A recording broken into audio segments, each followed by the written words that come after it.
Así que vamos a comenzar hoy con el Evangelio de Marcos, o de Juan Marcos. Claro. Pero también, recapitulando un poquito, ¿cierto? Recordar un poco lo que vimos en el estudio pasado, bueno, no profundizar, obviamente está el video, ¿cierto? Pero más o menos para que tengamos claro quién era Mateo, ¿cierto? Veíamos que era un ex publicano, que era mal catalogado, ¿cierto? Por su nación, eran mirados como los traidores del pueblo, ¿cierto? Porque trabajaban a los extranjeros, en este caso a los romanos, a los odiados romanos, y bueno, quizás despreciados, nadie quería estar con ellos, ¿cierto? Eran como un grupo aparte que muchos de ellos, de los publicanos, como veíamos en el estudio anterior, eran como extorsionadores, sacaban más de lo que tenían que obtener, ¿cierto? Así es. Porque Roma ponía un tributo, ellos quizás lo pagaban de su bolsillo, como veíamos, ¿cierto? En unos comentarios, quizás lo pagaban de su propio bolsillo y luego lo recuperaban, pero sacaban mucho más de lo que era justo, ¿cierto? Entonces así se oprimía el pueblo y todo el tema. Y dentro de este grupo estaba Mateo. Quizá nadie daba un peso por él, ¿cierto? Pero Jesús, como es experto, ¿cierto?, en llegar a los corazones que son despreciados, ve a este hombre que estaba ejerciendo su labor y va, le llama y le sigue. Y vimos también cómo es que obró a través suyo, ¿cierto? Cómo él, ¿cierto?, prepara el Evangelio de Mateo, es instrumento útil en las manos de Dios. Veíamos que el Evangelio de Mateo era llamado el Evangelio didáctico, porque él, al haber sido publicano, ¿cierto?, ellos sabían llevar las cuentas, ordenaban todo de manera clara. Entonces lo veíamos, ¿cierto? Porque el Evangelio de Mateo está ordenado de manera, bueno, está ordenado bien. Él como que separaba las cosas por tema, y se le llamaba el Evangelio didáctico por eso, porque era como más fácil de poder recordar. Veíamos que en un capítulo estaban ordenadas varias parábolas, ¿cierto? Las instrucciones del reino, y así como que se hacía más fácil, ¿ya? También se le llamaba el Evangelio del cumplimiento, porque las profecías del Antiguo Testamento se cumplían en un evento especial en la vida de Jesucristo. Es por eso que veíamos que esa palabra clave que siempre de continuo estaba citando Mateo, que decía, y esto sucedió para que se cumpliese lo dicho por el profeta, que aparece varias veces a lo largo de su evangelio. También veíamos que se le llamaba el Evangelio del rechazo, porque si bien se presentaba a través de la mirada de Mateo, ¿cierto?, dirigido a los judíos, a aquellos cristianos que se volvieron del judaísmo, les presentaba que Jesús es el rey, el hijo de David, ¿cierto? Entonces, pero también se veía que el pueblo le rechazó. Y también veíamos que Mateo, si bien muestra que el pueblo le rechazó, mostrábamos la hipocresía de los líderes religiosos, ¿cierto? Pero al fin y al cabo, todo no termina ahí, sino que obviamente Jesús sale vencedor, ¿cierto? Y que va a volver. Entonces la vista que daba, el enfoque que daba a futuro, era que había que estar preparado. Había unas parábolas también que apuntaban hacia allá, porque no se sabe ni el día ni la hora cuando el Señor va a volver, ¿cierto? Y también se le llamaba el Evangelio de la Iglesia porque ahí aparece 2 veces la palabra iglesia, ¿cierto? Y bueno, ahí se muestra también esta iglesia como esta comunidad de creyentes. Eso brevemente, ¿cierto? Ahora si usted se lo perdió, puede ver el estudio anterior, ahí está más profundizado, estamos deteniéndonos más en cada tema. Amén. Amén, así es. Como podemos ver, el resumen que hace nuestra hermana Joana, da a demostrar que el Señor no hace excepción de personas, ¿verdad? Estamos viendo ahí que este hombre, bueno, como bien decía Joana, es un hombre desechado, ¿verdad?, odiado y todo eso, pero para Dios no hay nadie desechado, no hay nadie odiado. Para Él, en las manos de Él, Él hace maravillas, como nadie. En las manos de Él, o sea, todo vuelve a hacerse nuevo. Así que, como vemos a Mateo, ¿verdad?, este publicano, cobrador de impuestos, ¿verdad?, en las manos de Dios, es alguien útil. Un hombre útil para la gloria de Dios. Así es. Y hoy vamos a ver a otro personaje que también es bien especial, que como bien iniciaba Pedro, hoy vamos a entrar al Evangelio de Marcos, ¿ya? Y vamos a hablar un poco de este personaje. Ahí nos vamos a ir deteniendo punto a punto para que podamos comprender un poco más. Amén. Primero, ¿cierto? Vamos a ir viendo que, bueno, así a simple vista, poder decir que este es el más breve de los evangelios. Consta con tan solo 16 capítulos. A diferencia de Mateo. Mateo que tiene 28, Lucas tiene 24 y Juan tiene 16. 21. ¿21? Corrijo, Vale, 21. Claro, entonces este es el más breve de todos los evangelios, ¿ya? Y como breve, obviamente omite, ¿cierto? Bueno, usted si va a leer el evangelio ahí, se va a dar cuenta de que omite algunas cosas, por ejemplo, con respecto a la infancia de Jesús. ¿Ya? Amén. También en este evangelio se da poca enseñanza. O sea, hay pocos discursos, hay pocas parábolas también. Se dice que son 4 las que están ahí, partiendo por la parábola del sembrador, ¿ya? Otra es la de la lámpara, la del crecimiento de la semilla y la de la semilla de mostaza, ¿ya? En comparación a Mateo, que veíamos que habían varias, ¿cierto? Y acá no, acá hay muy pocas. Y también incluye muy pocos, podríamos decir, acontecimientos o discursos que no se hallen en Mateo o en Lucas. Y cuando presenta estos discursos, podríamos hablar, enfocándonos en los discursos, los presenta de manera breve.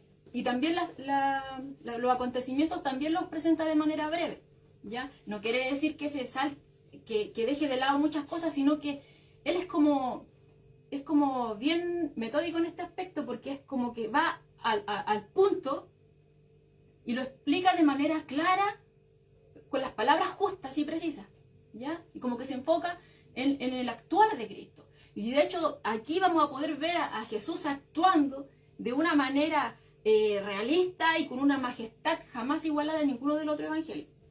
¿Ya? Amén. Amén.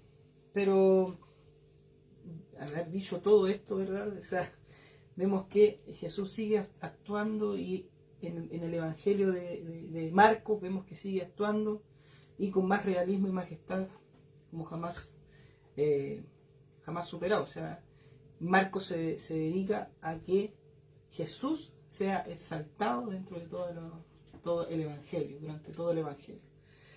Veamos quién es este autor. ¿Ya? Juan Marcos es un personaje, bueno, bastante conocido dentro del Nuevo Testamento, por la redundancia, tenemos el Evangelio de Marcos. Él era hijo de una mujer muy pudiente, ¿ya? De Jerusalén, llamada María, ¿verdad? La cual ofreció su casa para reuniones de los creyentes, ¿ya? Entonces podemos ver que Marcos creció en un hogar, se podría decir, cristiano, piadoso, ¿verdad? Donde gozaba de las enseñanzas, se podría decir. Claro, y esto lo podemos ver registrado, ¿cierto? En el libro de Hechos. Claro, la Escritura respalda todo esto, ¿verdad? En Hechos 12:12, donde está escrito, ¿verdad? Una porción donde nos da luz de que esto sucedía en la casa de Marcos. Dice así: y habiendo considerado esto, llegó a casa de María, la madre de Juan, el que tenía por sobrenombre Marcos, donde muchos estaban reunidos orando. Era como lo que decía Pedro, que en la casa, ¿cierto?, de este varón se reunían, ¿ya? Ahora, este versículo en particular que acabamos de leer, de Hechos 12:12, es cuando, por ejemplo, contextualizando un poquito, cuando estaba Pedro en la cárcel, ¿cierto?, y él liberado. Obviamente Dios lo liberta, ¿cierto?, por medio de un ángel, lo saca de la cárcel. Entonces es ahí cuando Pedro va, ¿cierto?, a la casa de Juan Marcos. ¿Ya? Por eso es que dice, y habiendo considerado esto, ¿quién? Era Pedro. ¿Ya? Es Amén. ahí, Pedro llega a la casa de María, la madre de Juan, y ahí estaban todos reunidos los hermanos. Amén. También era, otro punto interesante, era primo de Bernabé. Así ¿ya? es. De quien acompañó, ¿verdad? Marcos acompañó a Bernabé y a Pablo en su primer viaje misionero, ¿ya? Y aquí pasa algo interesante, ¿ya?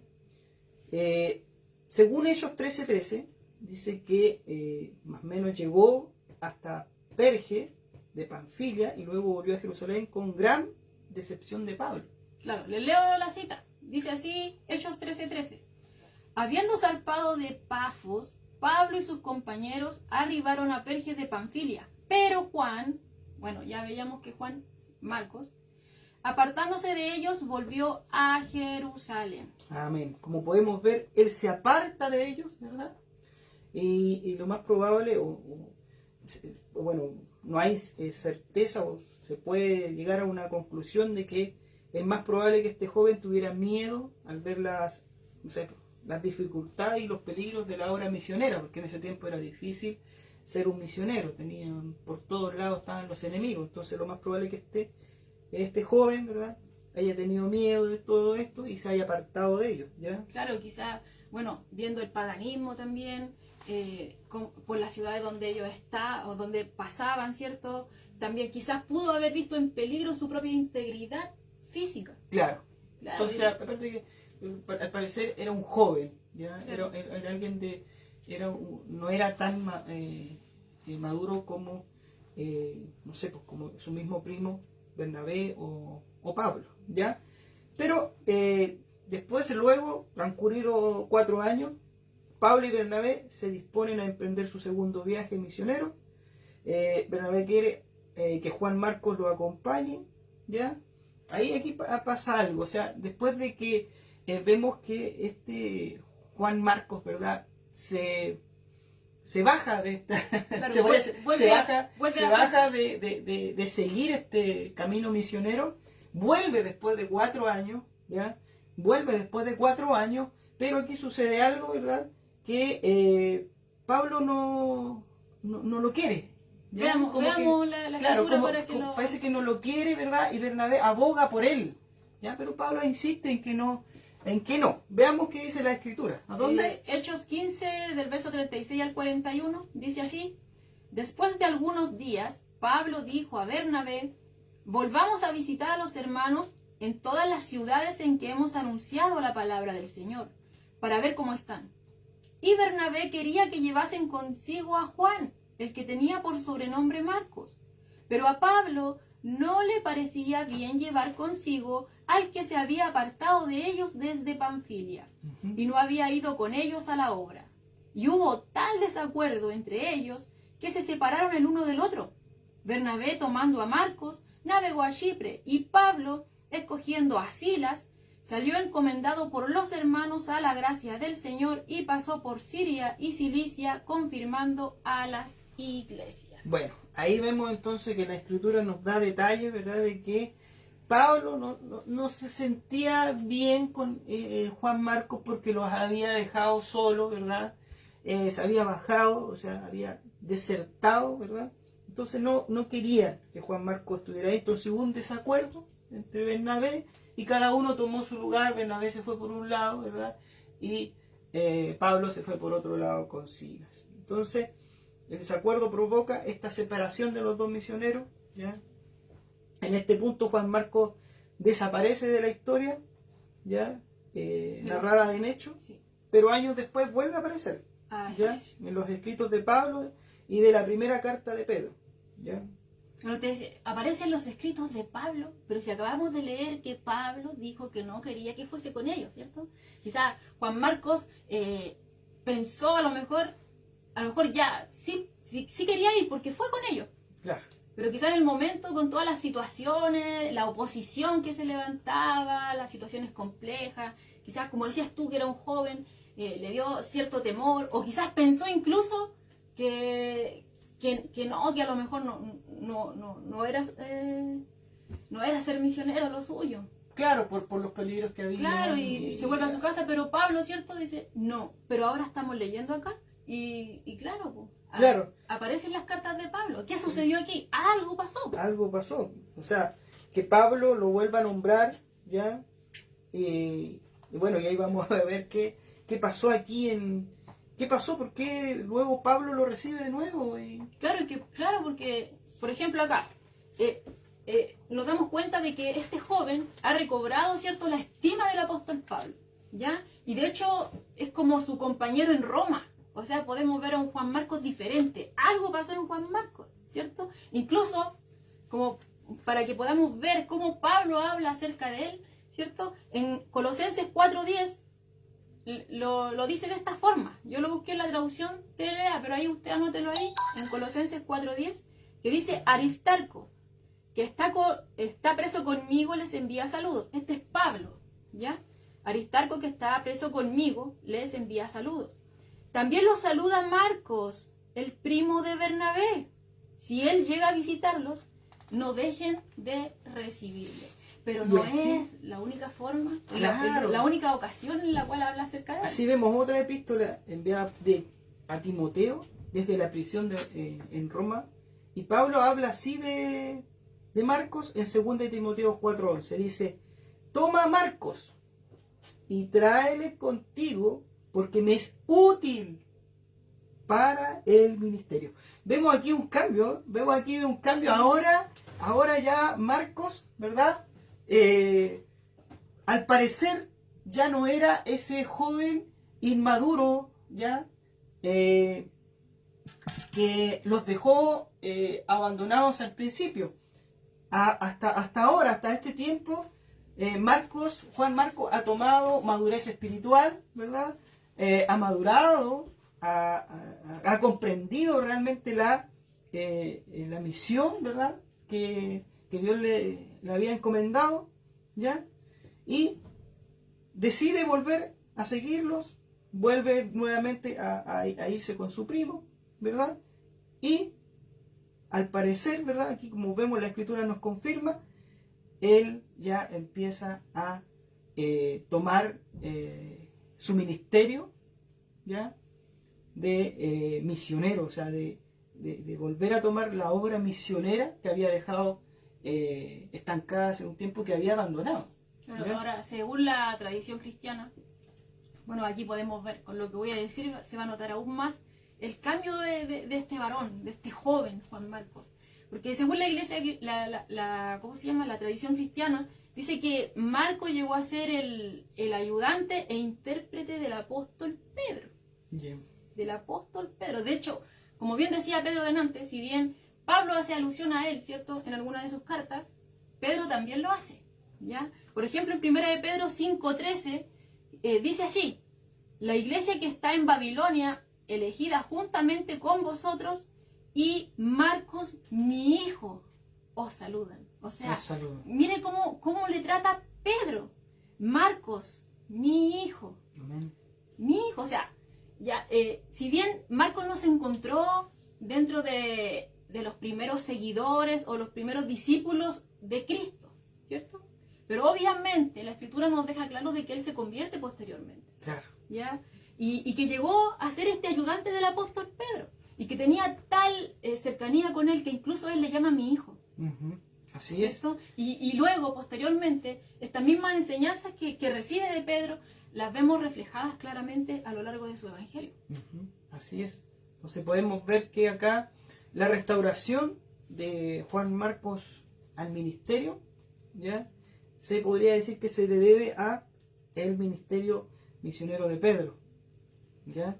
Ya que, bueno, vemos una relación cercana, porque él le llama a mi hijo, ¿verdad? Esa relación cercana de Pedro con él, ¿ya? De Marcos, bueno, describe, ¿verdad? La evidencia, ¿verdad? De que Pedro fue el que lo impulsó más, ¿verdad? Lo recibe, lo recoge, aparte de que Pedro, ¿verdad? Ya conocía el tema del fracaso, ¿verdad? Del tropiezo, de caer, de fallarle al Señor. Claro, y si usted no se acuerda, le recordamos ese episodio en el cual Cristo les dice que todos se iban a escandalizar de él y que iban a salir huyendo, y Pedro sale ahí diciendo que no, que aunque todos se escandalicen, él no lo iba a hacer. Así es. Y que incluso podría dar su vida por él. Pero posteriormente sucede tal cual como dijo Jesús, que antes de que el gallo cante, él lo iba a negar 3 veces, ¿cierto? Y tal cual ocurre. Entonces después, cuando él se da cuenta, ¿cierto?, de que ya había hecho lo que él dijo que no iba a hacer, Cristo ya se lo había dicho anteriormente, ¿qué sucede con él? Él llora amargamente. Pero posteriormente, ahí no termina. Dios no lo deja de lado porque él se equivoca ahí. Amén. De hecho, incluso veíamos que Jesús les decía ya va a pasar esto, esto y esto otro, pero después me tienen que seguir, voy a ir a Galilea, ahí los voy a ver. Claro, les O sea, confirma que... claro, o sea que todo no terminaba ahí con la negación de Pedro. Y quizá, bueno, ahí mismo Pedro llorando amargamente, obviamente ahí se ve reflejado que él se dolió de lo que hizo. Así es. Estaba muy mal por lo que sucedió. Y posteriormente, ¿cierto? Cuando ya Jesús resucita y lo ven, ¿cierto? Están con él, ahí le restaura. Amén. Le pregunta 3 veces, Pedro, ¿me amas? Pedro, ¿me amas? Pedro, ¿me amas? Pedro, ¿me amas? Pedro, ¿me amas? Las 3 veces que él lo negó, Cristo le hace la pregunta. 3 veces. Y lo restaura. Amén. Entonces él conocía esto. Claro, él claro, Conocía el fracaso. De primera fuente lo conocía, sabía el fracaso. Entonces por eso vemos que la influencia de Pedro en este joven ya fue sin duda una gran ayuda, fue algo clave, ¿verdad? Para salir de esa inestabilidad propia de la juventud de Juan Marcos, ya cuando los deja ahí abandonados. Y lo lleva, ¿verdad? Todo esto, Pedro le ayuda y lo lleva a la fortaleza y la madurez espiritual que necesitaban, ¿ya? Para la obra de la cual Dios le había llamado. Claro, Pedro sabía todo esto, que si Dios a él no lo desechó con esa equivocación, con ese mal actuar, tampoco lo iba a hacer con Juan Marcos. Entonces, como decías tú, él fue clave, ¿cierto?, en esta restauración. Bueno, obviamente todo en las manos de Dios. Amén. Todo en las manos de Dios, ¿cierto? Porque este Dios es tan misericordioso que da nuevas oportunidades. Lo vimos en Pedro, ahora lo estamos viendo en este joven Juan Marcos, ¿cierto? Y es ahí porque con nuestra fuerza nosotros vamos a fallar, ¿cierto? Pedro decía, no, yo, aunque todos se escandalicen, yo no. Pero ¿qué sucedió? Sí lo hizo. Y nosotros somos débiles, pero el poder de Dios se manifiesta, se perfecciona en nuestra debilidad, ¿cierto? Amén. Y una vez que Él está trabajando en nosotros, nos usa de instrumento. Las mismas situaciones que nosotros vivimos, bueno, nos ayuda para que aquellos que estén pasando por algo similar, nosotros les podamos ayudar. Por ejemplo, esto está respaldado por la Escritura. Yo delante leía este pasaje, lo compartí en la iglesia, y se lo voy a leer ahora, que está en 2 de Corintios, capítulo 1, del verso 3 al 7. Que dice así, yo lo busqué en otra traducción, sí, en la NTV, que me quedó como más claro en esta traducción. Dice así, toda la alabanza sea para Dios, el Padre de nuestro Señor Jesucristo. Dios es nuestro Padre misericordioso y la fuente de todo consuelo. Él nos consuela en todas nuestras dificultades para que nosotros podamos consolar a otros. Cuando otros pasen por dificultades, podremos ofrecerles el mismo consuelo que Dios nos ha dado a nosotros. Pues cuanto más sufrimos por Cristo, tanto más Dios nos colmará de su consuelo por medio de Cristo. Aun cuando estamos abrumados por dificultades, es para el consuelo y la salvación de ustedes. Pues cuando nosotros somos consolados, ciertamente los consolaremos a ustedes. Entonces podrán soportar con paciencia los mismos sufrimientos que nosotros. Tenemos plena confianza de que al participar ustedes de nuestros sufrimientos, también tendrán parte en el consuelo que Dios nos da. Amén. Y tal cual. Ahí podemos ver, ¿verdad?, también una gran enseñanza, ¿verdad? Y también describe al cristiano, ¿verdad?, dedicado, entregado completamente a su Señor, porque usa, ¿verdad?, sus mismas experiencias que a lo mejor no son muy buenas o es la mejor para estar contando, pero la usan, ¿verdad?, para poder afirmar y ayudar, consolar, fortalecer e incluso dar madurez a un hermano que está a lo mejor pasando por una situación difícil de inmadurez espiritual. Entonces podemos ver que, en las manos de Dios, volvemos atrás, en las manos de Dios somos útiles para la gloria de Dios. Porque así podemos ayudar y en nuestras vidas mora el amor de Dios. Porque el amor de Dios hace esto que hizo Pedro, ¿verdad?, con Juan Marcos, ¿verdad? Le traspasa, ¿verdad?, toda su experiencia y en algún momento a lo mejor conversaron, yo esto, pero le ayuda la ayuda, la afirma, lo fortalece, ¿verdad? Para que él también crezca, para que también él sea fortalecido de la misma forma que él fue fortalecido por Jesús, por Dios. Él también le transmite todo esto, que vamos que esto no para aquí, tuviste tu tropiezo, a lo mejor tu duda, pero Dios te confirma, Dios te va a confirmar, Dios te va a ayudar, Dios te va a fortalecer, Dios es el que te va a afirmar y establecer para la obra que Él te quiere. Claro. ¿Ya? Que era la obra misionera, ¿verdad? Entonces vemos que ahí, al final, los dos comparten, los dos se ayudan, después él ya... Y quizás, obviamente, sin pensarlo Pedro, en el momento que estuvo en esa ocasión que falló, ¿qué iba a pensar? Que quizás posterior, años después, iba a poder ayudar a otros con la misma situación que él vivió, a otro que era el desertor, a otro que no querían considerar porque había dejado la obra a medias. Claro, porque se había bajado de la misión, ¿verdad? Y a lo mejor estaba en ese momento, como bien decíamos al principio, un joven, un muchacho, al ver todo lo que, la persecución, ¿verdad?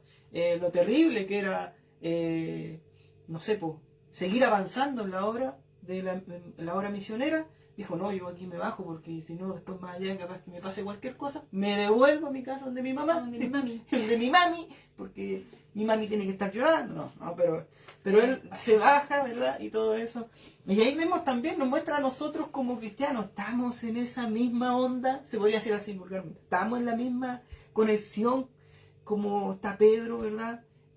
Estamos así también, es bueno preguntarse a uno, ¿yo podría hacer lo mismo por un hermano, tratar de, o sea, animarlo cuando esté caído? ¿O cuando esté en debilidad?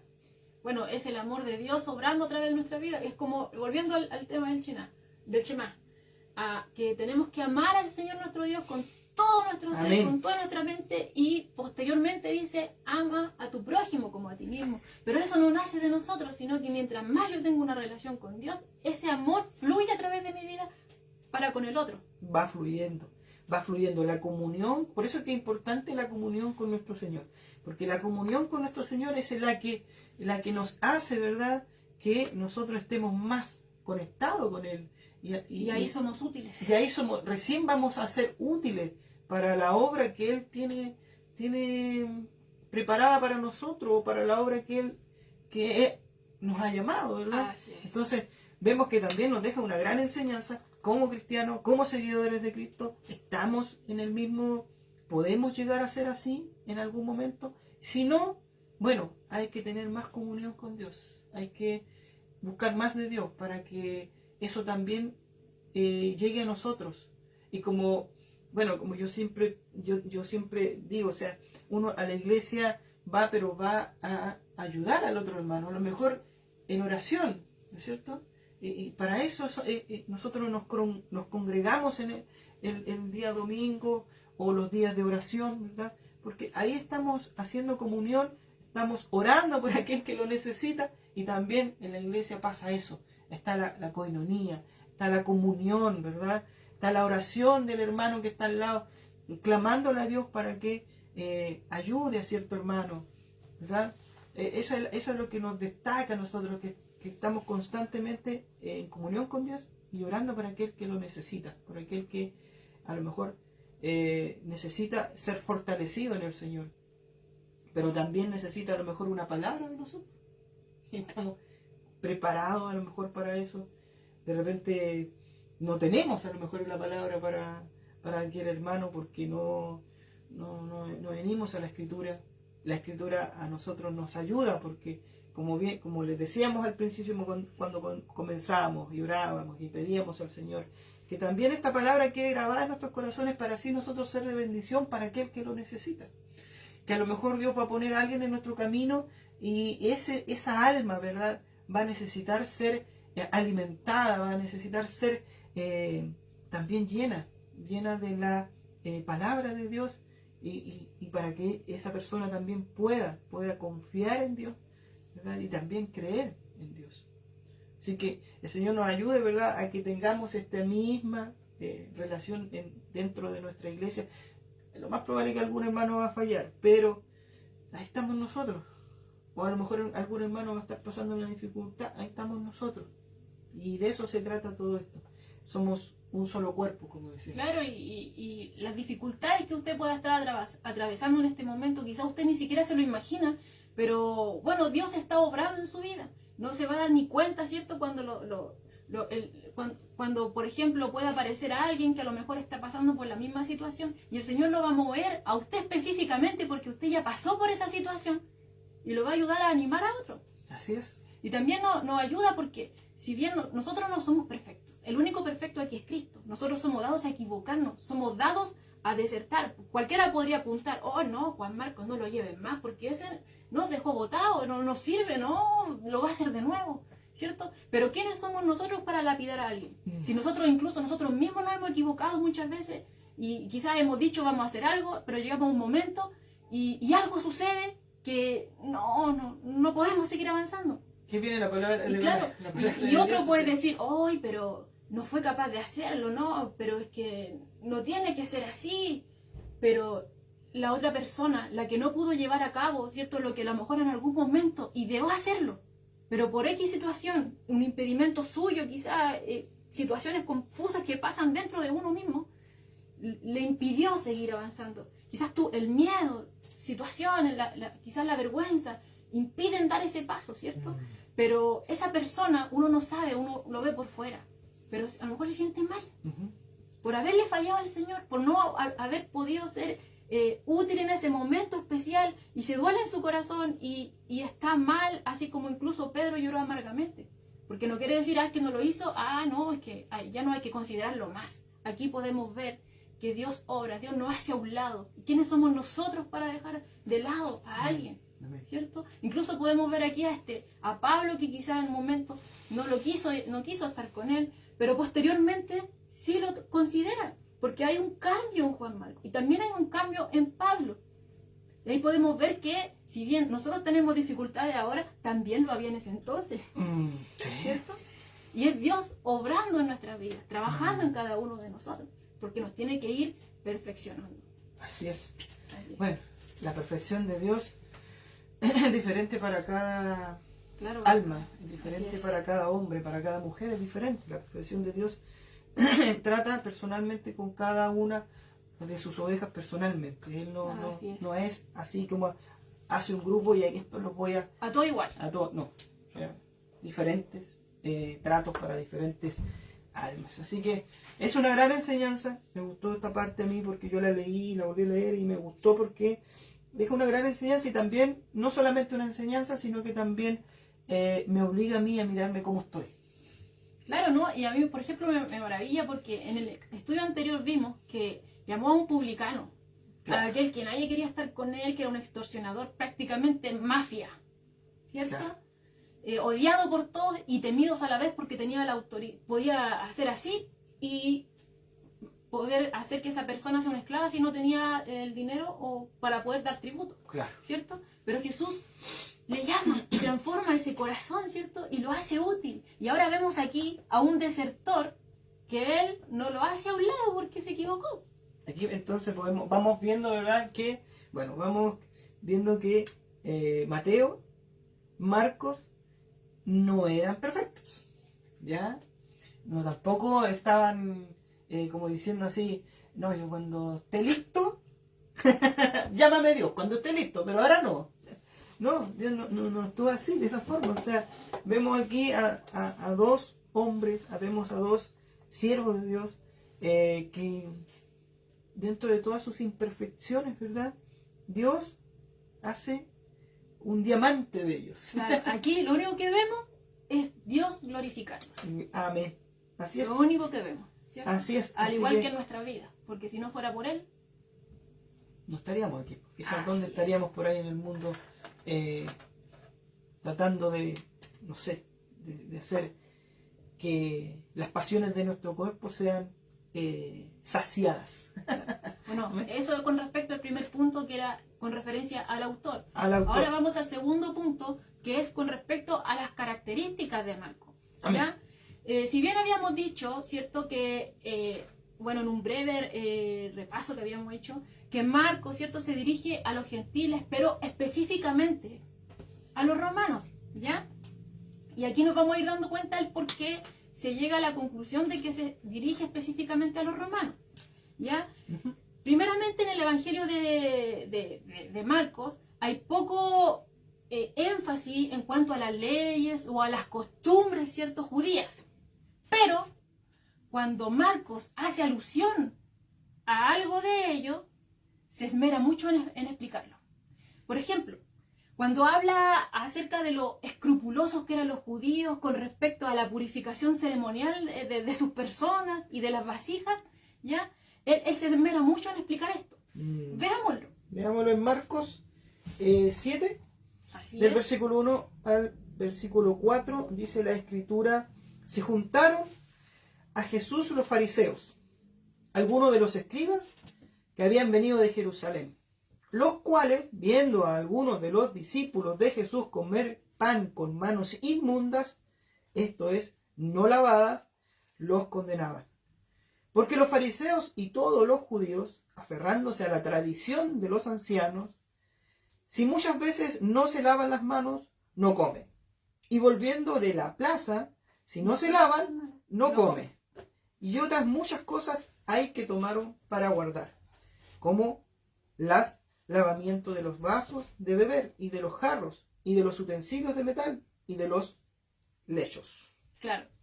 Aquí, como nos vamos dando cuenta, ¿cierto? Si los destinatarios de este evangelio hubiesen sido los judíos, no hubiese sido necesario que Marcos hubiera hecho toda esta descripción acerca de algo en específico de la tradición de los ancianos, ¿cierto? O del tema de la purificación ceremonial, porque muchas veces como que explica situaciones, ¿cierto?, que ellos tenían por costumbre. Por ejemplo, acá, como nos dice, que se aferraban a la tradición de los ancianos.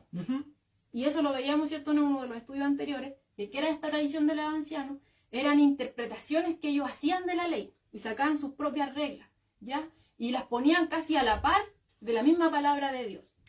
Quizá, como decíamos antes, o unos estudios antes, quizás fue con la intención de no romper los mandatos de Dios, para no volver a caer en los errores que tuvieron sus padres, ¿cierto? Que después iban pecados, después venían los reyes, ¿cierto? Reyes buenos, reyes malos, venían después las naciones, los vecinos a asolarlos, tenían dificultades por causa de que se apartaban de Dios, quizás no querían cometer el mismo error. Entonces lo vemos los jueces.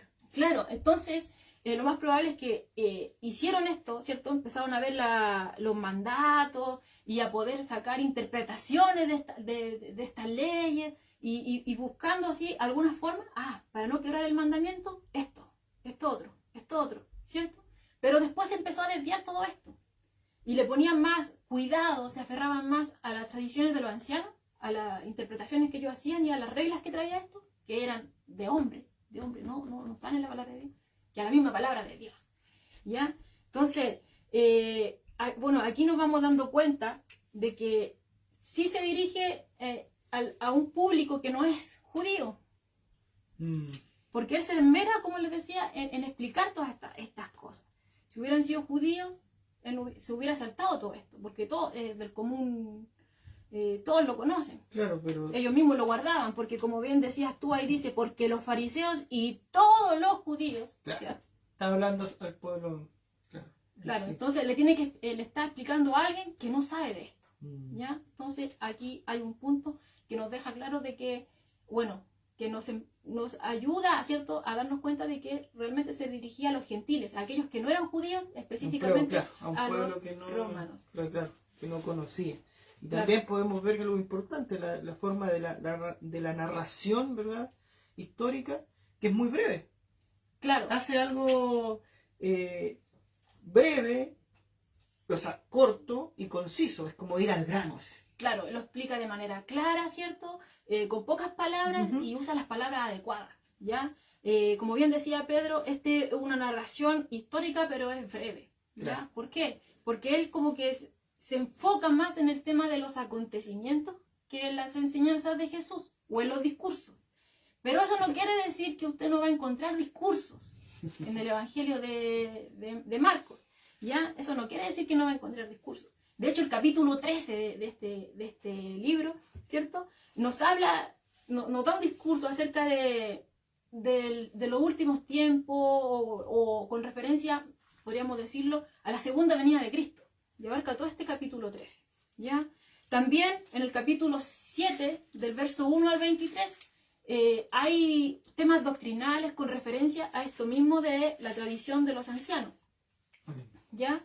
Y por otro lado también tenemos la enseñanza sobre el matrimonio, que la vamos a encontrar en el capítulo 10, verso del 2 al 12. A lo mejor dice del 2 al 12 no es mucho, pero para el Evangelio de Marcos sí es mucho, porque él es como bien breve para contar las cosas. Claro. Entonces son varios versos, y de hecho el más largo, como les decía, el capítulo 13, que solamente va enfocado a esto de la segunda venida. Claro, a la venida del Hijo del Hombre y las señales del fin. Claro, entonces estas como que son las más largas, ¿cierto? No son las únicas, pero son como las más largas que usted va a encontrar en este Evangelio. Porque como le decía, es como que se enfoca más en las acciones, en los acontecimientos, ¿cierto?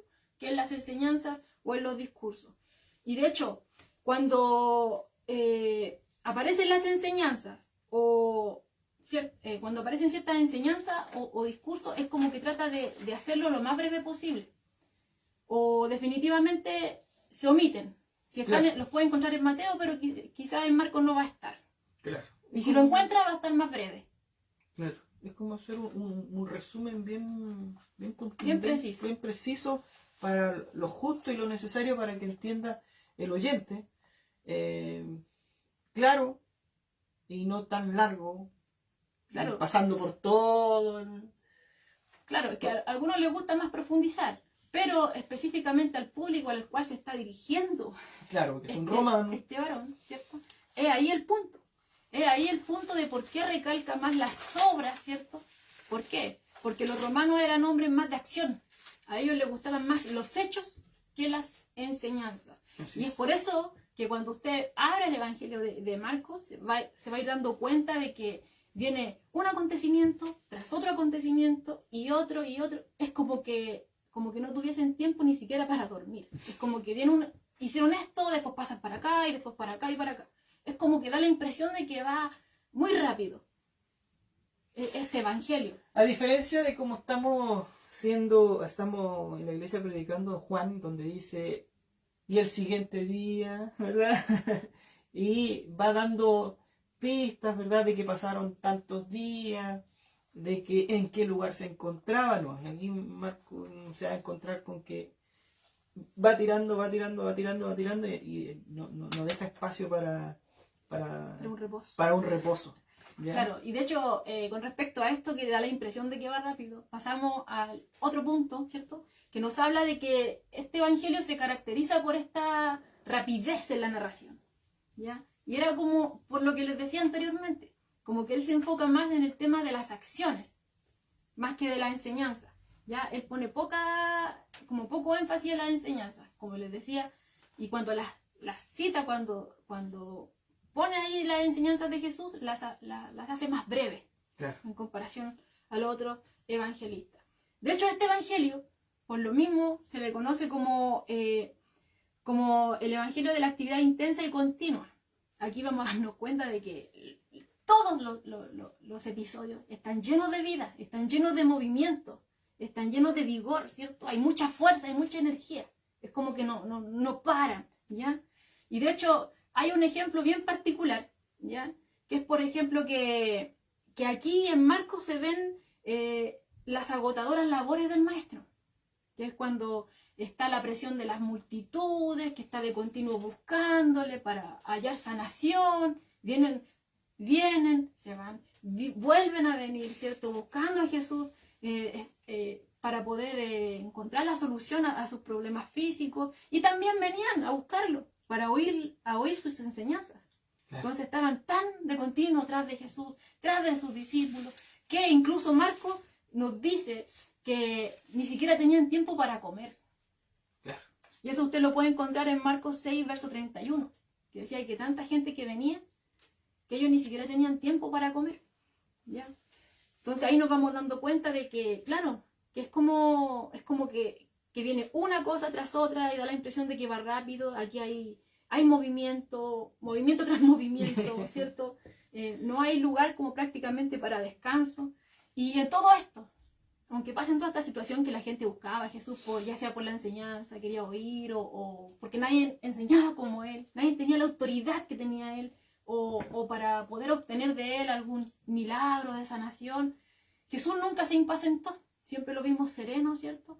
Y con dignidad, ¿cierto? Cual fuere la circunstancia. Así es. Claro. Y es así también, ya vamos con dos cosas que caracterizan a Marcos, ¿cierto? Primero dijimos que es una narración histórica y breve, ahora dijimos que se caracterizaba por la rapidez de su narración, y ahora vamos a ver que también se destaca por lo vívido de sus descripciones, porque de hecho Marcos incluye muchos detalles que se omiten en los otros evangelios. Da muchos detalles. Usted diría, ¿qué detalles? Por ejemplo, como que se enfoca mucho en la humanidad de Jesús, en mostrarlo, no sé, por ejemplo, describe con frecuencia las miradas de Jesús, o incluso los sentimientos de Jesús. Le vamos a dar algunos versículos ahí para que usted vaya anotando, ¿ya? Para que después usted los vea con más detenimiento. Por ejemplo, cuando él sana a este hombre de la mano seca en el día de reposo, esto aparece en Marcos 3:5, ¿cierto? Cuando él sana a este hombre de la mano seca, dice que mirándolos alrededor con enojo. O sea, ya nos imaginamos a este Jesús mirando, ¿cierto? Alrededor con enojo y entristecido por la dureza de sus corazones. ¿De quién? Contextualizando un poco. Le decía que es cierto que en este momento él estaba sanando a este hombre de la mano seca, pero era día de reposo y estaban ahí los religiosos esperando a ver si Jesús sanaba o no sanaba para poder ir a acusarle. Eso estaba sucediendo. Entonces por eso Jesús aquí aparece en la escritura mirándolos alrededor con enojo y entristecido por la dureza de sus corazones. ¿Ya? En otra ocasión, en Marcos 3:34 por ejemplo, es cuando vienen la madre y los hermanos de Jesús a buscarle y le mandan a llamar. Y él estaba ahí enseñando. Entonces le dicen, te busca tu madre y tus hermanos. Y él dice, ¿quién es mi madre y mis hermanos? Y entonces nos dice el verso 3:34, y mirando a los que estaban sentados alrededor de él. Se hace esa pregunta, ¿y quién es mi madre y mis hermanos? Y dice, y mirando a los que estaban sentados alrededor de él, le dijo, he aquí mi madre y mis hermanos, aquellos que hacen la voluntad de Dios. Amén. ¿Cierto? Otro ejemplo lo tenemos en Marcos 7, verso 34, cuando sana a este sordo, tartamudo, como dice la escritura, ¿ya? Que él hace, ¿cierto? Como un cuento que hace un barrito y le pone, sí. Bueno, le pone algo en los oídos, y dice aquí en la escritura, en Marcos 7:34, y levantando los ojos al cielo gimió y le dijo, efata, es decir, sé abierto. Bueno, aquí este varón, este sordo, ¿cierto? Fue sanado. Y dice acá, y levantando los ojos, ahí nos vamos dando cuenta de los detalles. Levantando los ojos al cielo. Claro, que él va diciendo cosas que quizás el otro evangelista no pone cuidado. Dice, y levantando los ojos al cielo, ahí nos vemos a este Jesús, ¿cierto? Descrito por este evangelista. O en otro caso, por ejemplo, cuando está con el joven rico, que esto está detallado en Marcos 10:21, cuando llega este joven y le dice, maestro bueno, ¿qué tengo que hacer para ser salvo? El Señor le decía que guarde los mandamientos. No, todo eso guardado desde hace tiempo, ya lo hice. Entonces ahí dice la escritura, mirándole, le amó. Sí. Entonces ahí nos podemos dar cuenta de que este Marcos, ¿cierto? Describe estas miradas y estos sentimientos de Jesús. ¿Ya? Pero no solamente eso, sino que también nos muestra cómo el Señor reacciona ante diferentes sucesos. Nos muestra sus emociones, las emociones de Jesús, porque sabemos que este Jesús es 100% Dios y 100% hombre. Amén. Él tenía emociones, al igual que nosotros, ¿cierto? Por ejemplo, en Marcos 1:44, cuando sana a un leproso, ¿cierto? Él actúa con cautela, ¿ya? Le dice, mira, no digas a nadie nada, sino ve y muéstrate al sacerdote. ¿Ya? Entonces ahí lo vemos actuando con cautela. En otra ocasión, cuando calma la tempestad, en Marcos 4:40, ahí vemos que actúa con confianza y que quiere dar confianza también a la vez a sus discípulos, porque les dice: ¿por qué estáis así amedrentados? ¿Cómo? ¿No tenéis fe? En otra ocasión, cuando está la alimentación de los 5.000, en Marcos 6:34, ¿ya? Ahí podemos ver que tiene compasión. Dice así la Escritura: y salió Jesús y vio una gran multitud y tuvo compasión de ellos, porque eran como ovejas que no tenían pastor. ¿Ya? También acá Marcos nos dice que también se asombró Jesús.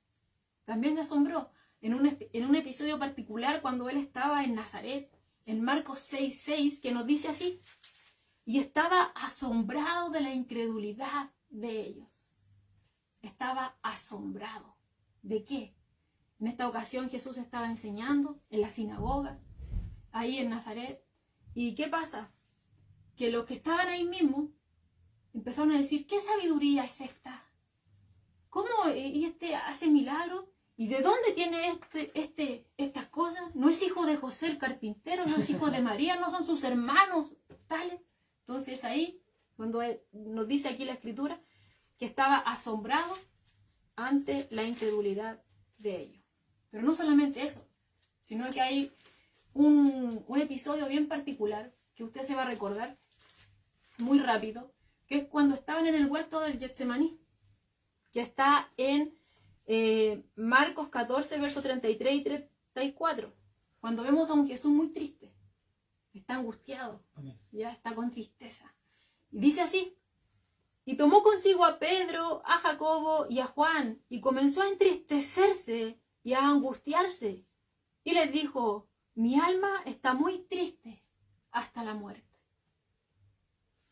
Y otro ejemplo lo vemos con indignación. Después de este episodio del Getsemaní, cuando lo vienen a arrestar, en Marcos 14, verso 48, que es cuando vienen a arrestarlo, ¿cierto? Y él se molesta, se indigna porque lo tuvieron prácticamente toda la semana para poder haberlo arrestado a la luz del día, porque él estaba enseñando abiertamente en el templo. Pero les dice acá, respondiendo a Jesús les dijo: ¿como contra un ladrón habéis salido con espadas y con palos para prenderme? Ahí estaba indignado, porque vinieron de noche a buscarle y vinieron armados, dice acá, como salir con espada y con palos para prenderme, cuando lo tuvieron a él prácticamente, como les decía, todos los días, ahí para poder echarle mano. Entonces vemos aquí cómo nos muestra, ¿cierto?, las emociones el libro de Marcos. Vemos a un Jesús con cautela, a un Jesús con confianza, a un Jesús con compasión, a un Jesús asombrado, a un Jesús con tristeza, a un Jesús indignado. Porque como les decía, Él es 100% hombre y también es 100% Dios. Amén. Sí, ¿cierto? Y Él tenía emociones y Él tenía sentimientos, como los veíamos. Él sentía como enojo ante el pecado, ¿cierto? Ante aquellos que eran injustos, sentía enojo. Pero también sentía amor hacia aquellos que realmente tenían un corazón que querían buscar de Dios. ¿Cierto? Hasta ahora nos hemos enfocado solamente en los sentimientos, en las emociones de Jesús. Pero no es solamente lo que también detalla este evangelio de Marcos, sino que también recoge reacciones ya de la gente, impresiones de la gente ante los actos que hace Jesús o ante sus enseñanzas, ¿ya? Como por ejemplo, cuando estaba en Marcos 1, verso 32, cuando estaban ellos en la casa de Simón Pedro, ya había mucha gente agolpada a la puerta, porque querían ser sanados, sabían que Jesús estaba ahí, entonces estaban agolpados prácticamente afuera, y como que podríamos decir que la casa de Pedro se transforma como en un hospital. ¿Ya? O en otra ocasión, porque ya la fama de Jesús crecía tanto, muchas personas de muchos lugares venían, querían solamente tocarle, entonces como que lo apretaban, cuando tenían la ocasión, empujaban hacia adelante, nos dice Marcos 3, verso 10, empujaban, ¿cierto? Porque querían tocar a Jesús, porque de esta forma podían obtener sanación, tan solo con tocarle. Y también que la gente se admiraba de la doctrina de Jesús, eso está en Marcos 1:22. Entonces ahí podemos ver las reacciones de la gente con respecto a él, con respecto a lo que hacía y también a lo que enseñaba. Lo buscaban, como lo veíamos delante, que lo buscaban porque querían ser sanos, lo buscaban porque querían oírle, se asombraban, querían estar con él, ya sea cual sea el motivo, ¿cierto? Y no solamente esto nos muestra Marcos, sino que también nos muestra las reacciones de los discípulos, ¿ya? Porque no sé si usted se recuerda ese milagro cuando Jesús calma el mar. Algo sucede ahí en los discípulos, ellos no quedan así, no, ahora tenemos más fe, no, sino que algo pasaba en los discípulos. Por ejemplo, Marcos 4:41 nos dice que ellos temieron con gran temor, temieron con gran temor y se decían el uno al otro, ¿quién es este que aún el viento y el mar le obedecen? Entonces ahí podemos ver, ¿cierto?, esta reacción de los discípulos ante este episodio cuando Jesús calma el mar. U otra ocasión, cuando Jesús, varias veces Jesús les dijo a sus discípulos que él iba a morir. Después ya con más detalle les fue diciendo de qué forma iba a morir, ¿cierto? Y ya cuando ya iban casi al final del ministerio terrenal de Jesús, ¿cierto? Iba a Jerusalén, pero él no iba detrás de los discípulos, sino que iba adelante de ellos. Y eso generó en sus discípulos algo bien particular, que se asombraron y le seguían con miedo, porque sabían que en Jerusalén prácticamente la cabeza de Jesús tenía precio. Así es. Entonces vemos ahí que ellos, ante esta actitud de Jesús de ir adelante, sabiendo que iba a morir ahí y de qué forma iba a morir ahí, ¿ya? Iba adelante, no iba detrás de ellos, no iba escondido, ¿ya? Entonces ellos se asombran y le siguen con miedo. No solamente Marcos nos da detalles de los sentimientos, de las emociones, a diferencia de los otros evangelios, sino que también nos entrega algunos detalles que son bien pintorescos, ¿ya? Como por ejemplo, que cuando Jesús estaba en su tentación, la tentación, ¿cierto?, en el desierto, estaba con las fieras, o sea, que estaba con animales salvajes. Claro, eso está en Marcos 1:13. O también que cuando estos amigos traen al paralítico, ¿ya? En Marcos 2:4, cuando estos amigos traen al paralítico, ellos hacen una abertura en el techo, ¿cierto? Esto también sale acá detallado. O cuando Jesús estaba durmiendo en la popa, ¿cierto?, de la barca sobre un cabezal. Sale detallado también aquí en Marcos 4:38. O también en la descripción del endemoniado gadareno, ¿ya? Que sale en Marcos 5:4, donde nos dice que este era un hombre inmundo que vivía donde estaban los sepulcros, ya que nadie podía dominarle, que intentaron atarle, pero él rompía las cosas, ¿cierto? Y que gritaba de noche y que incluso se lastimaba con piedras. Todo eso sale detallado aquí en este evangelio. Y así, tantas descripciones que van apareciendo acá, da nombres de personas, ciertos acontecimientos, da lugares, da cifras. Por ejemplo, cuando iban a la casa fueron a la casa de Pedro y Andrés, dice que fue también con ellos Jacobo y Juan, y así, da tantos detalles que nos llevan a pensar, y llevan a todos a pensar, ¿cierto?, a los estudiosos, de que estas cosas fueron tomadas de un testigo ocular, fueron en las tomas de un testigo ocular. ¿Y quién sería este testigo ocular? Que hayamos hablado de él hace un momento. Pedro tiene que ver ahí en este evangelio, ¿cierto? Que la enseñanza es que Juan Marcos recibe de él, la vemos plasmada, ¿cierto?, en este evangelio. En este evangelio. Como podrán ver, hay hartos versículos. Sí, hay hartos. Hay hartos versículos, ¿por qué? Porque hay hartas reacciones. Las reacciones de la gente, vemos cómo reaccionaban los discípulos, ¿verdad? Con los sentimientos ahí de miedo de los discípulos, ¿ya? Vimos varios sentimientos de Jesús, ¿verdad? Entonces, varios versículos, así que Yo creo que hay que va a tener que pegarse otra vueltita por el video, hermano, porque hace todos los versículos, ¿ya? Hay harto, Pero era más que nada como ejemplo para que nos diéramos cuenta de lo que nos vamos a encontrar acá. Claro. Porque al fin y al cabo igual vamos a irlo estudiando más adelante. Uh-huh.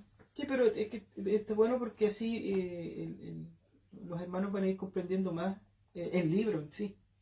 Porque puede que algún hermano esté leyendo Marcos y le va a servir mucho con qué se va a encontrar. Entonces aquí hay varios tips muy buenos que nos van a servir para estar, si están leyendo Marcos o si están leyendo Mateo, igual de la misma forma.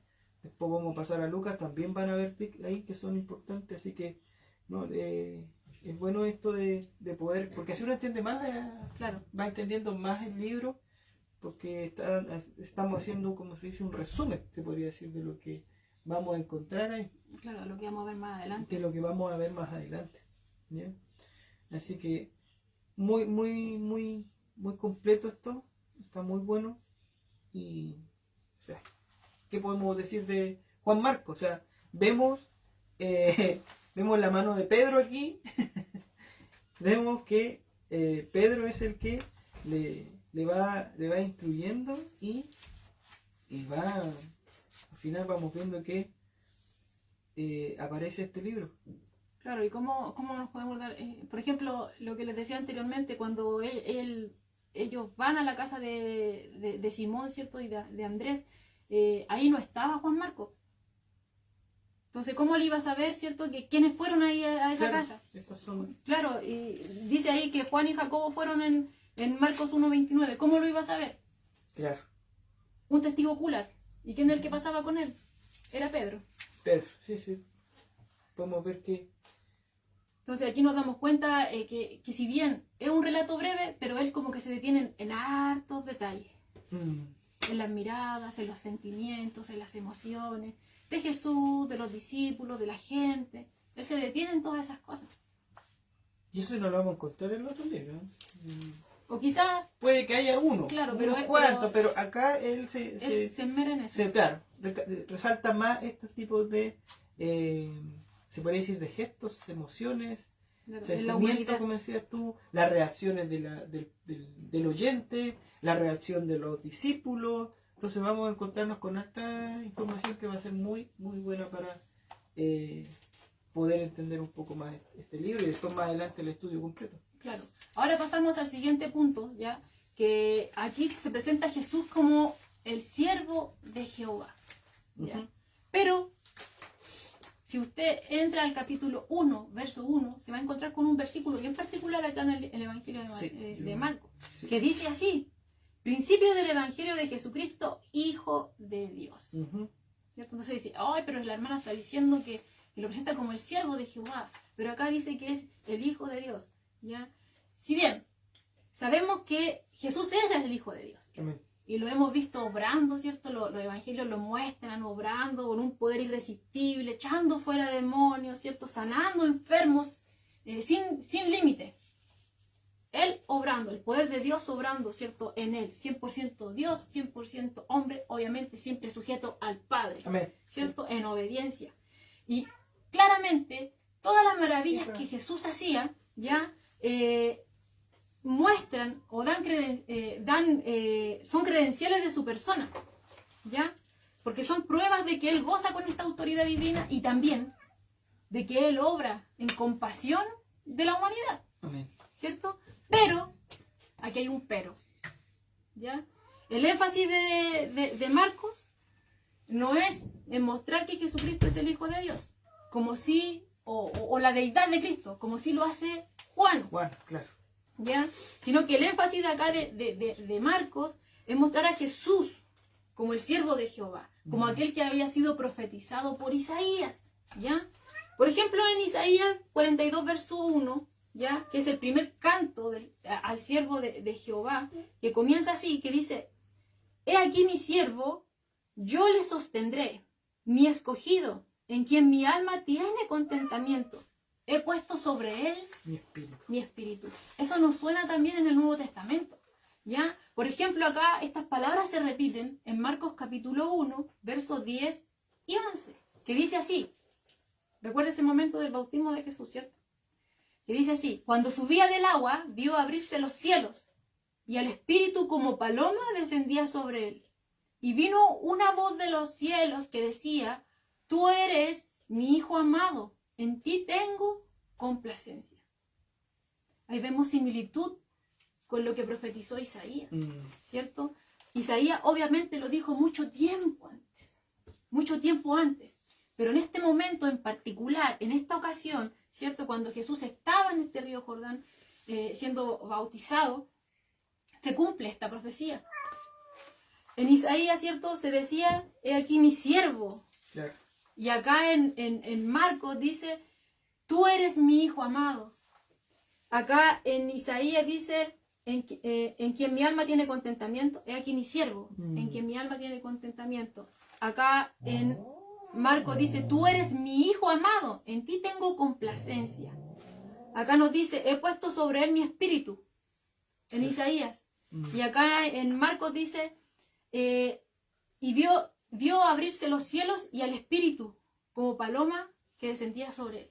Claro. Bueno, ahí vemos el cumplimiento, ¿ya? Pero tal cual como lo dijo acá Isaías, ¿ya? He aquí mi siervo. Aquí es en este momento en especial, que nos está narrando Marcos, cuando dice que cuando subía del agua vio abrirse los cielos y el Espíritu que descendía sobre él como paloma. Está hablando del ungimiento, ¿cierto? De la unción de este siervo de Jehová que había sido profetizado en Isaías. ¿Y quién era él? Él era el objeto de complacencia de Dios. ¿Ya? Entonces ahí vemos que se cumple todo esto. Y no es lo único que nos dice Isaías, sino que Isaías nos pinta, ¿cierto? Un cuadro de este siervo que se encuentra, ¿cierto? Con la oposición, que se encuentra con esta negatividad de los hombres, siendo que él venía a darle lo bueno, pero recibía rechazo, que experimenta padecimiento y que también muere, ¿cierto? Todo eso lo narra Isaías, pero también nos dice que si bien la vía dolorosa del siervo no es solamente una expresión de la maldad humana, sino que todo esto estaba dentro de la voluntad de Dios, dentro del plan misterioso de Dios. Claro. Y eso lo vemos, por ejemplo, en Isaías 53:10, que dice así: con todo eso, Jehová quiso quebrantarlo, sujetándole a padecimiento. Así ha puesto su vida en expiación por el pecado. Claro, y también continúa, dice: y verá linaje, vivirá por largos días, y la voluntad de Jehová será en su mano prosperada. ¿Ya? Entonces, dice, Jehová quiso quebrantarlo, sujetándole a padecimiento. Ahí nos damos cuenta de que todo esto estaba dentro del plan de Dios, pero no finalizaba ahí, tenía un propósito. ¿Cuál era este propósito? Que ponga su vida en expiación por el pecado. Y no terminaba ahí, sino que también esta obra culminaba, ¿cierto?, con la resurrección, porque no quedaba su vida en expiación por el pecado nomás, sino que vería linaje, vivirá por largos días, y la voluntad de Jehová será en su mano prosperada. ¿Ya? Entonces, ahí vamos viendo, ¿cierto?, que, bueno, Isaías prácticamente es considerado como el quinto evangelio, porque nos narra, ¿cierto?, nos muestra, nos revela exactamente la obra y el ministerio de Jesús, tal cual como nos muestran acá, cumplido ya los evangelistas. ¿Ya? Entonces, nos damos cuenta de que Marcos también lo presenta de la misma forma. Lo presenta como este siervo incomprendido, rechazado por los hombres, pero enviado y también exaltado por Dios. Amén. Al igual como había sido profetizado por Isaías. Y de hecho, el versículo clave de Marcos, ¿ya?, es uno que encontramos en el capítulo 10, verso 45, que dice: el Hijo del Hombre no vino para ser servido, sino para servir, y para dar su vida en rescate por mucho. Amén. El Hijo del Hombre no vino para ser servido, sino para servir, y para dar su vida en rescate por muchos. Y es así como en el del capítulo 1 al capítulo 13, nos vamos a encontrar con muchos ejemplos de servicio, de amor y de poder de Dios en favor, ¿cierto?, de los hombres. Y los versículos, por ejemplo, del 14 al 16, nos vamos a encontrar con la obra redentora, Claro. ¿Ya? Que es cuando Él ya da su vida en el rescate por estos muchos. O sea, siempre hizo el bien en favor de los hombres. Siempre. ¿Ya? Y todo eso estaba dentro del plan de Dios. Y es así como Marcos presenta a este Jesús como el siervo de Jehová, ¿ya? Que murió por los hombres, pero que en la resurrección Él triunfa. Amén. Amén. Así es. Y también hay un problema final con Marcos que dicen, y este es el último punto, que dicen que los versos del 9 en adelante al 20 no se encuentran en los manuscritos antiguos, ¿ya? Incluso algunos estudiosos dicen que son diferentes, se nota la diferencia en el autor. Del capítulo 16, del verso 8, ¿sí? Hasta el verso 8 dicen que es de Marcos, pero del verso 9, ¿cierto?, en adelante dicen que ahí hay otra mano, ya que probablemente pudo haber sido alguien que vino y que añade, ¿cierto?, un final, por así decirlo, a este evangelio, que según ellos termina abruptamente en el capítulo 8. O sea, perdón, en el versículo 8 de este capítulo 16. Pero, si bien es incierto que quién puso el final, si fue Marcos, si no fue Marcos, tenemos que considerar que esto, ¿cierto?, este texto antiguo salió del círculo apostólico. Entonces es verídico, ¿ya? Y puede recibirse como autorizado. Aquí hay un comentarista que dice: el resumen que tenemos de los versículos 9 al 20 concuerda con el carácter y propósito del Evangelio, y podría haberse añadido por Marcos mismo o por otro colaborador de los apóstoles, mencionándose especialmente a Aristarco. Claro, ¿ya? Entonces dice, el texto es antiguo, pero salió del círculo apostólico, de modo que puede recibirse como autorizado, ¿ya? Porque si usted llega al capítulo 16, se va a encontrar con esa situación, ¿ya? Y es así como damos término a este estudio, considerando a este hombre, ¿cierto?, a este varón, a este joven Juan Marcos. Ya hablamos de él hace un momento, cómo Dios obra en su vida, cómo Dios, ¿cierto?, lo transforma de ser este desertor en un instrumento útil, en el cual hoy nosotros estamos hablando, ¿cierto?, de este evangelio, y estamos analizándolo para poder prontamente entrar a estudiarlo. Amén. Amén. Así es.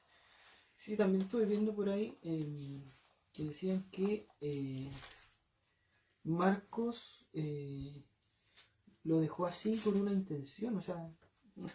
Claro, es que hay mucha... Claro, o sea, es ¿cómo se dice? Premeditado. Premeditado, ¿ya?